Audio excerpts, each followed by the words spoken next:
The New York Rangers missed way too many opportunities, and it cost them their season in Game 6 against the Panthers. We talk about that, as well as the season on a whole. Plus, we are calling out Jacob Trouba for an absolutely awful postseason.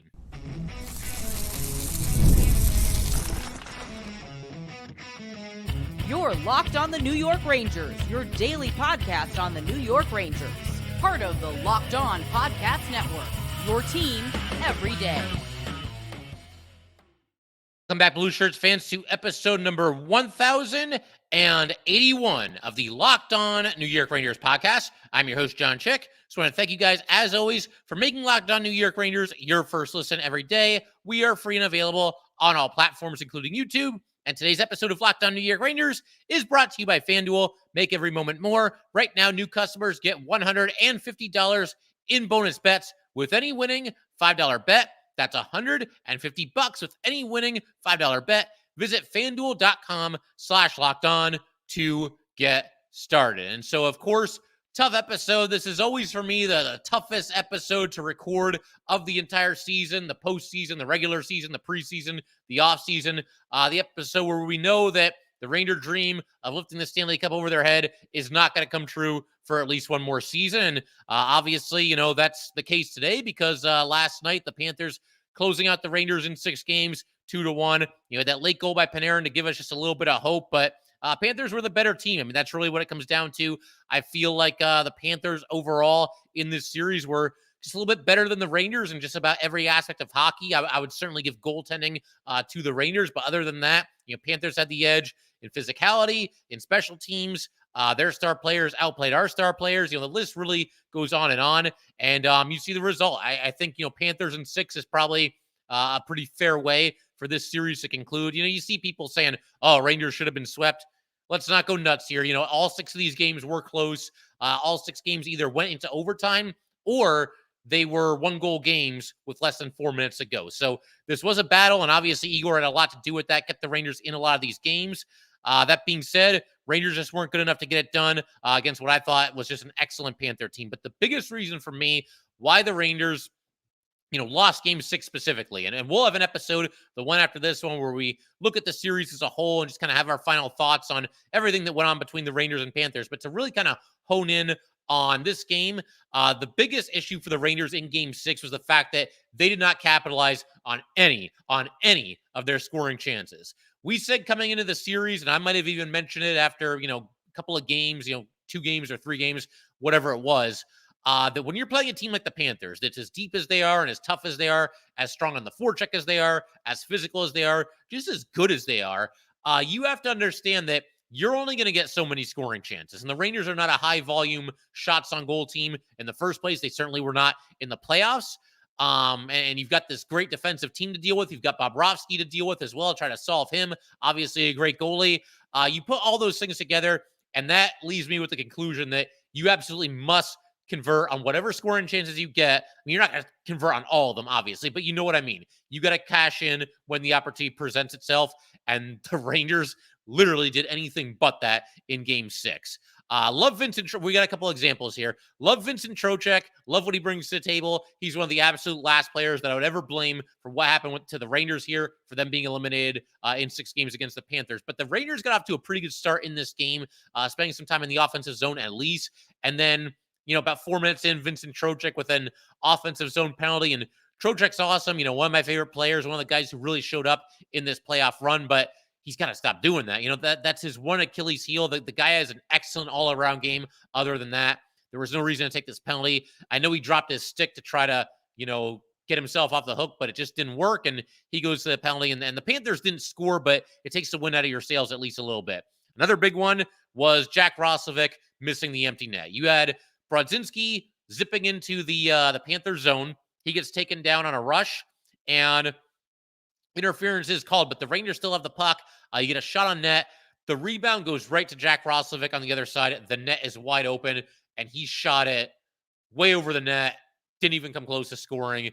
Had basically half the net open. And maybe that's why Jack Roslovic was dropped down to the 4th line for this game. You know, he had some moments here and there, but I will be stunned if Jack Roslovic is back with the Rangers. And eventually we're going to do an episode where we revisit the trade deadline and basically call out Chris Drury for his worst trade deadline as the GM of the Rangers. But that's a different conversation for a different day.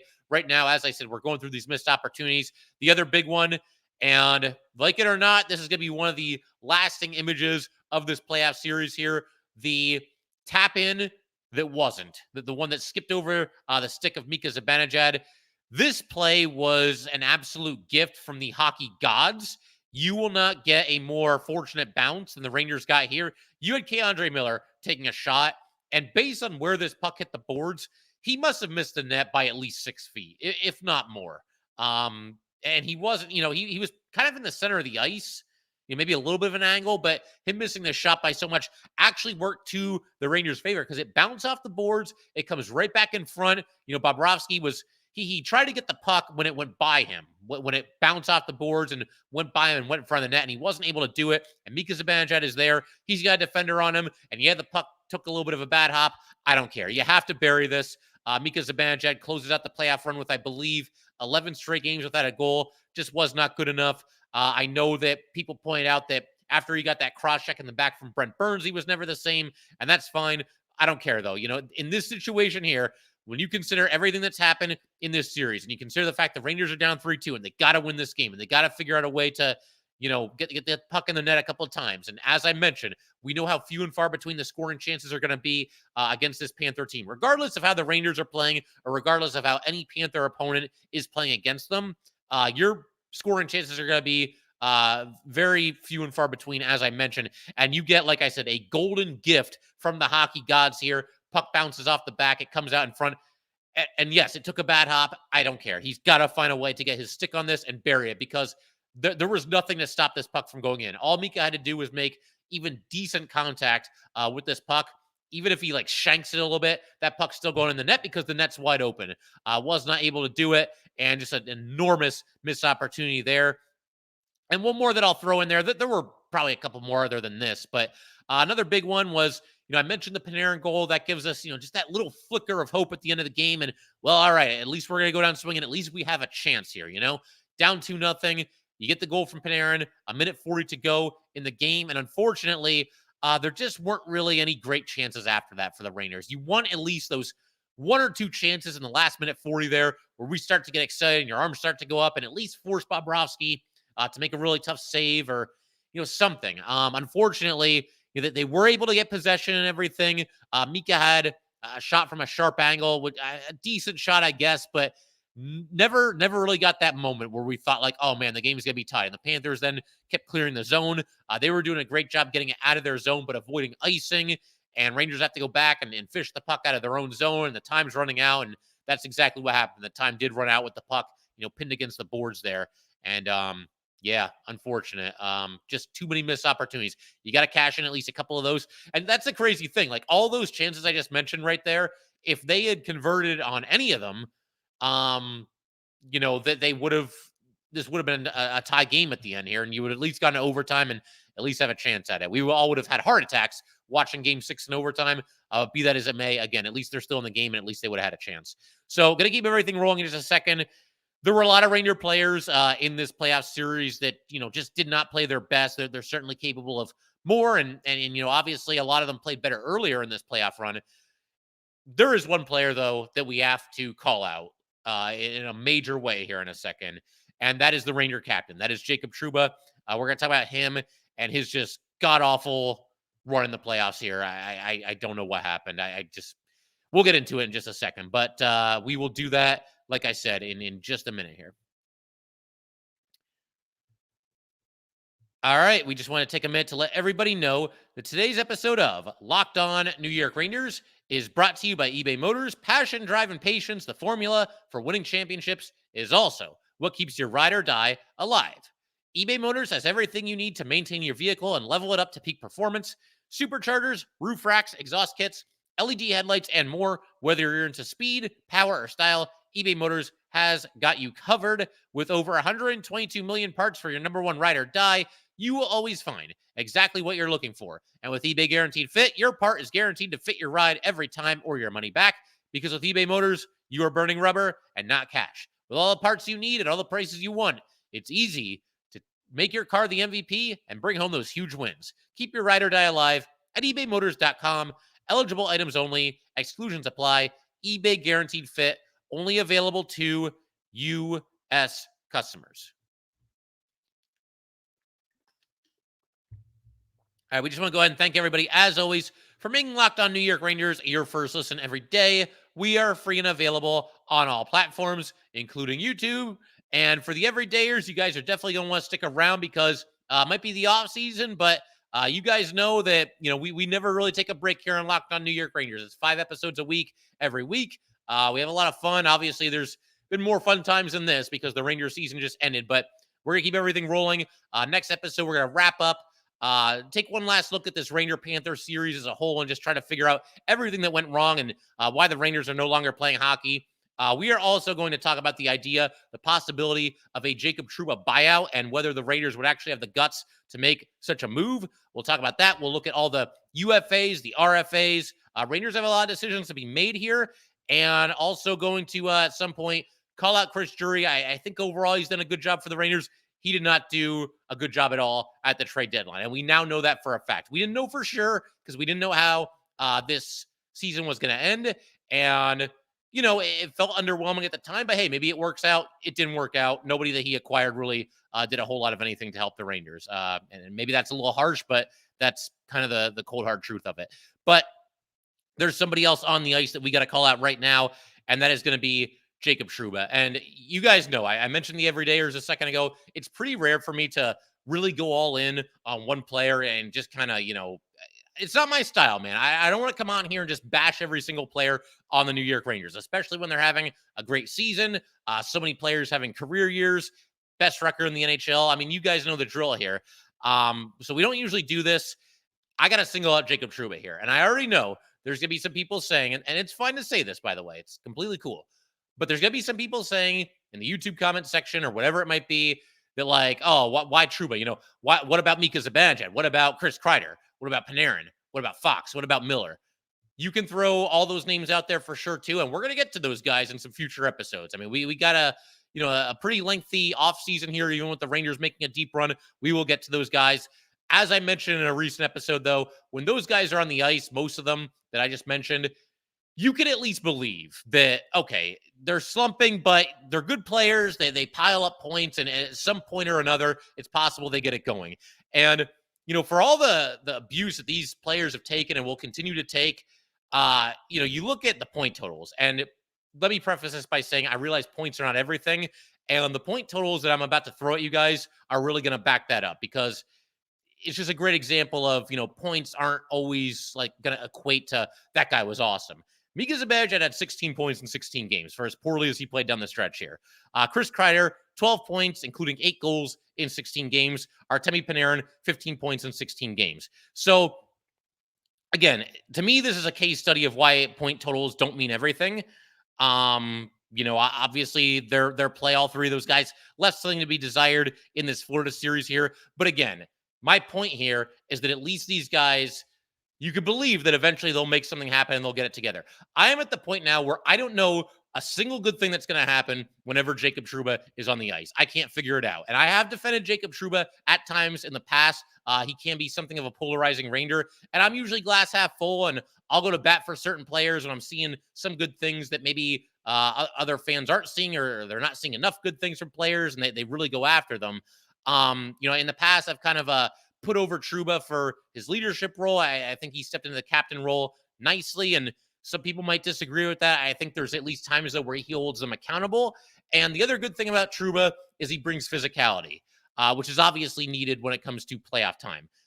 That's about it. I challenge anybody out there right now, other than the two things I just mentioned, and the leadership could go either way. You depending on how you feel about the Ranger leadership room, and of course he's the captain, maybe you don't even give him that. He is physical. We know that.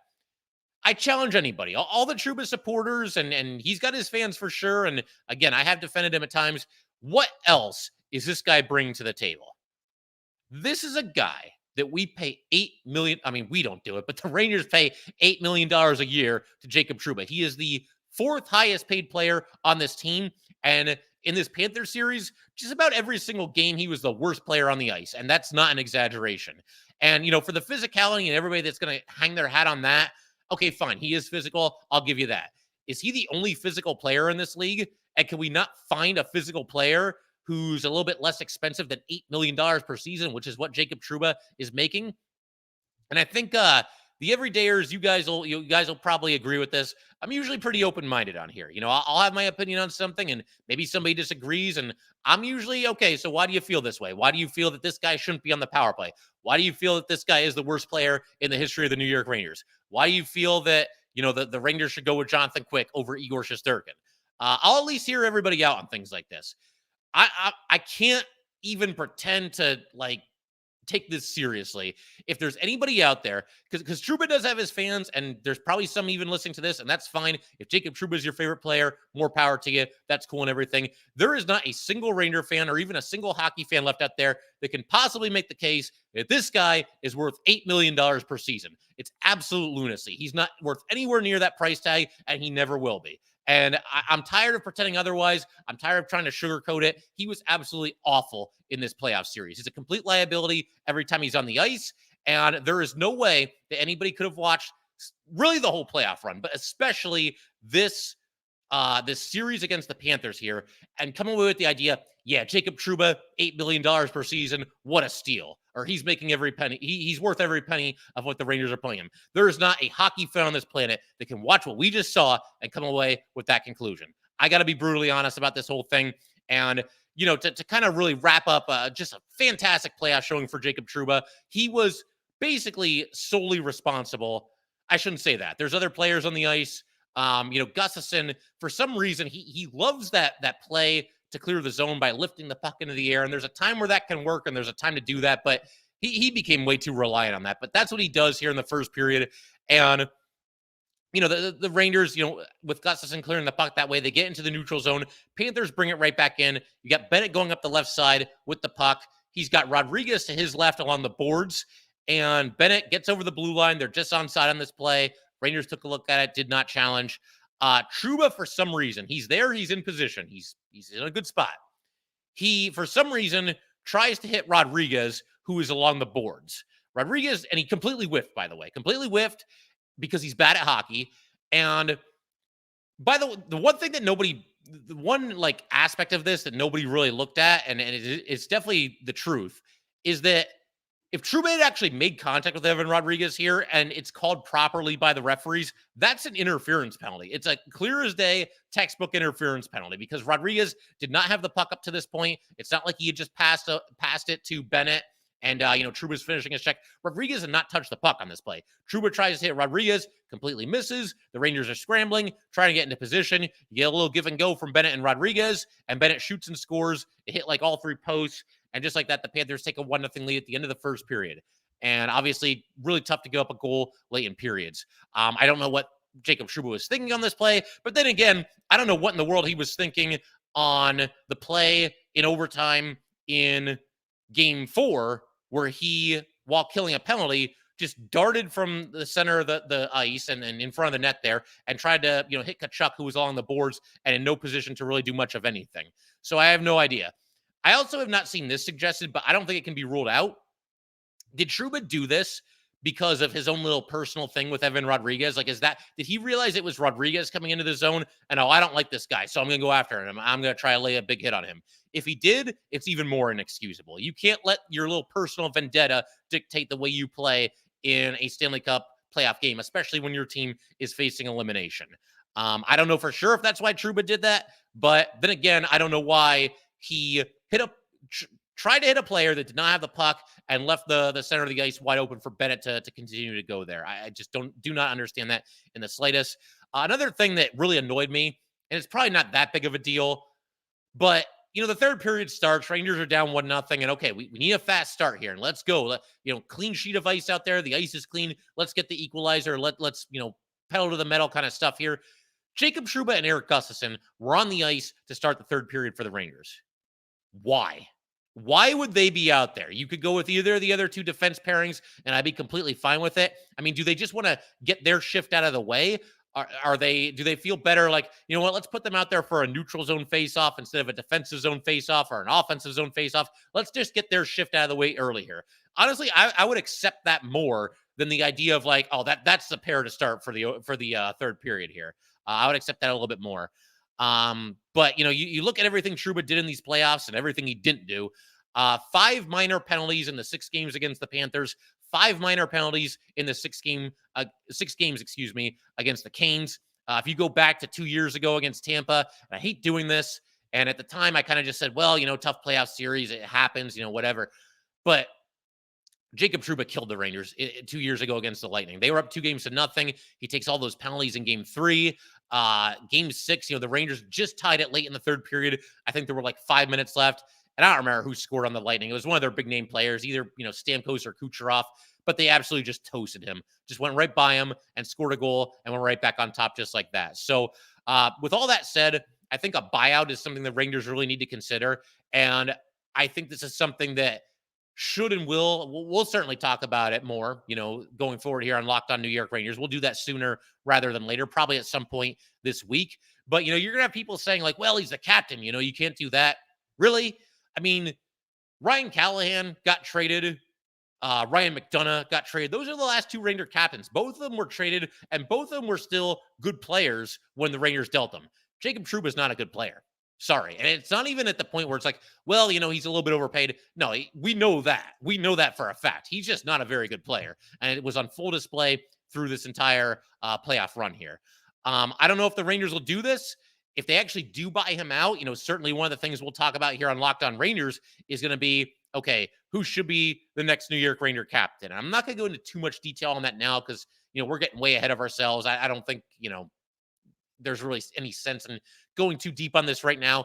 But if this happens in this hypothetical that I'm throwing out there, the buyout of Jacob Trouba, and, again, in a future episode, we'll get into like the nitty gritty of this whole thing. What are the financial ramifications?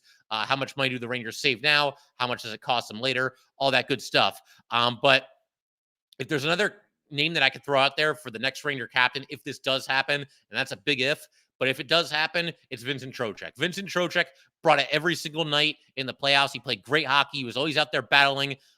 Regular season or playoffs, he's one of those dudes that's always down in the weeds, doing the dirty work, mixing it up with his opponents. We know he can certainly get under the skin of his opponents. He's a very skilled player on top of all that thing. Part of one of the absolute best lines in hockey this season.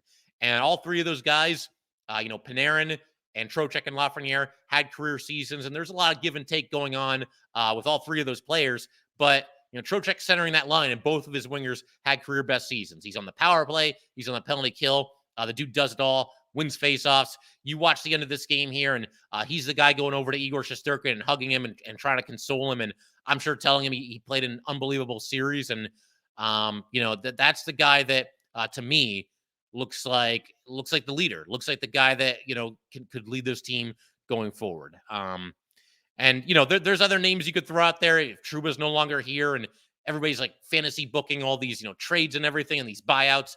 You could maybe throw like Lafreniere in there if you want to go young and kind of usher in, I wouldn't say like a new era of Ranger hockey, but you'd be doing that with at least one eye on the future. You could do that. Barclay Goodrow, he goes out there and he battles every night. But to me, the choice is Trocheck. And, as far as Trouba, I mean, I'm glad I didn't record right after the game because I want to kind of let the dust settle a little bit. And, what am I going to say and how much am I really going to go in on Jacob Trouba? Because I was disgusted with how he played. About as bad as, I've ever been with any player in 1,000 whatever episodes that we've done this. Your captain doesn't always need to be your best player. Your captain should not be your unquestionable worst player. And that's what Jacob Trouba was in this playoff series against the Panthers. And again, he was not alone. He's not the only Ranger that underachieved. That guy was a massive liability every time he was on the ice. So we're going to keep everything rolling in just a second here. Kind of a jarring transition, but I do want to talk a little bit about the season as a whole, talk about some of the brighter moments. Certainly want to thank everybody for being on this ride with me. We do this every year and go through the whole hockey calendar together, and it's always a lot of fun and obviously a privilege to host this podcast. But we will do that in just a second.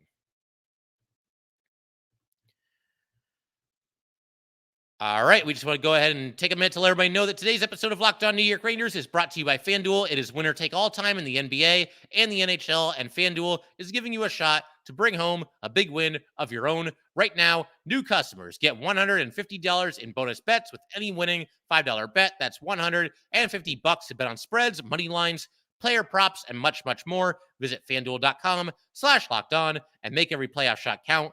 FanDuel, America's #1 sports book. All right, let's go ahead and keep everything rolling here.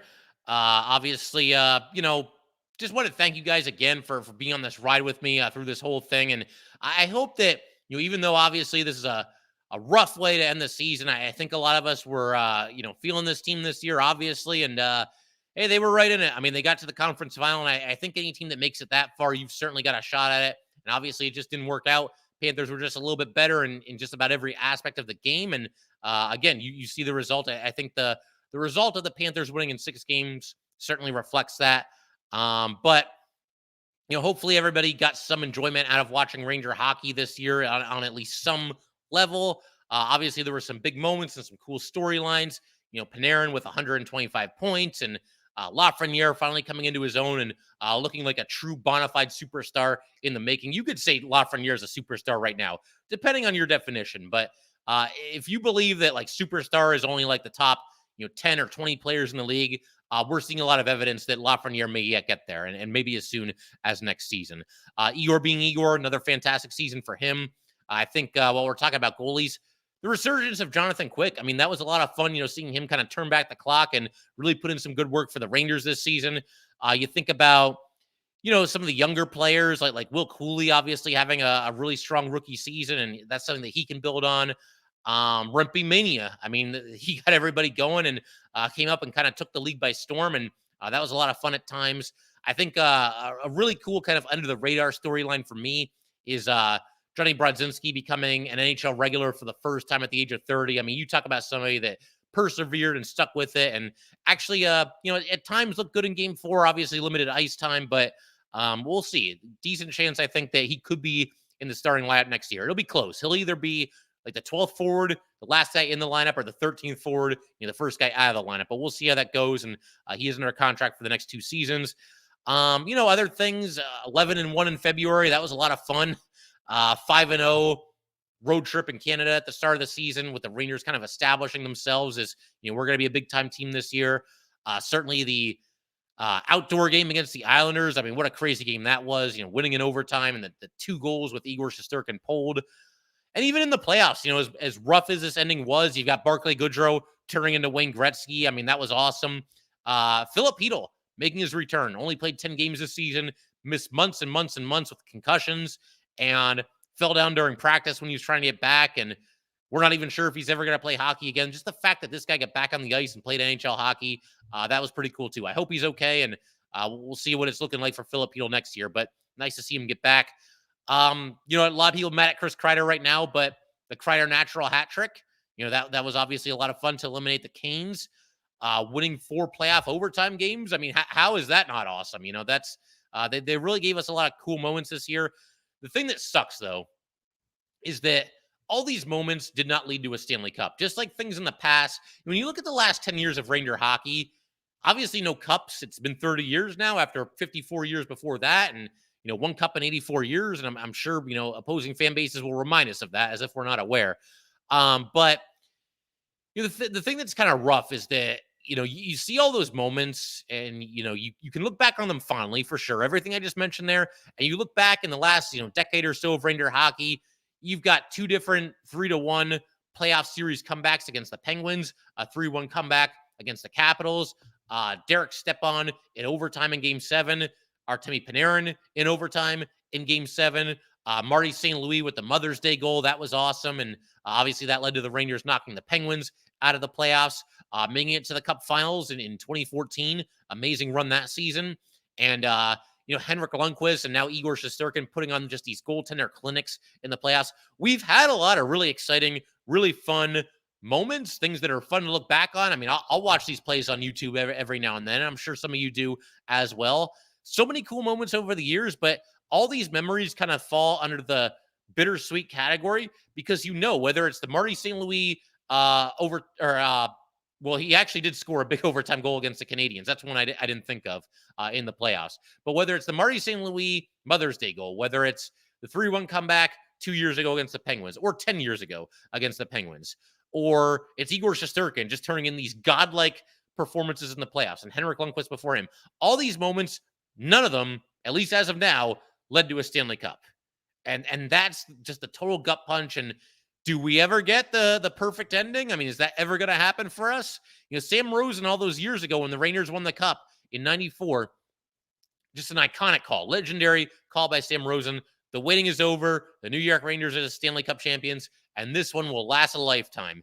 And when they make these deep runs and they get close to, possibly completing the journey, only 6 wins shy this year, you start to think to yourself, like, man, that win might need to last a lifetime for a lot of us. And anybody under the age of 30, you weren't even alive when that happened. So I feel for you. I mean, those of us that are older, at least we got one. At least we got that moment and I got to take it in and everything. But, small consolation now because it's been another 30 years. And again, I think this was maybe the Rangers' best chance to win the Stanley Cup since the 94 championship team. And you could make a case for 2014 and 2015, those are very good teams. And of course, they made it to the finals in 2014. But man, this felt like it could have been the year. It wasn't. The Panthers were just better than the Rangers. And again, you see the result. But again, I do want to thank everybody again for being on this ride with me. It's a lot of fun. It's a little bit of a grind, but I love going through the entire season with you guys and talking about all the highs and lows and what should they do at the trade deadline. And should this guy be removed from the top power play? Should this guy move on to the top power play? Who should play right wing with Mika and Kreider? We might never get the answer to that question. But again, if you are new here, definitely stick around. It's a lot of fun. We have our own little Ranger community here. We have a lot of fun watching this team, and the season might be over, but we're not going to slow down. As I mentioned earlier, we're going to talk about, the draft and what the Rangers might do there. Certainly the Rangers' own free agents, some free agent targets from around the league that maybe the Rangers could look at. We'll talk about, the rest of this, just kind of evaluate this entire playoff series. We're going to do that in the next episode. We're going to talk about what's to be expected from players in seasons to come here and, who are the real cornerstones of this team and who's somebody that they could maybe move on for. And one other thing that I'll mention here, definitely go ahead. It's a good time to do a call for a mailbag episode. If you guys have a question you'd like me to answer, or you have an idea of what the Rangers could look to do this offseason, whatever it might be, questions, comments, concerns even, go ahead and send me an email. I'll give you my email in just a second at the end of the episode here. But one other bit of Ranger news here, goalie coach Benoit Allaire, absolute legend, just done an amazing job this season. He's taking a step back. He's still going to be the director of goaltending, but it sounds like his role is going to be scaled back in future seasons. But we do have to call it there. Thank you guys as always, and I will see you next time.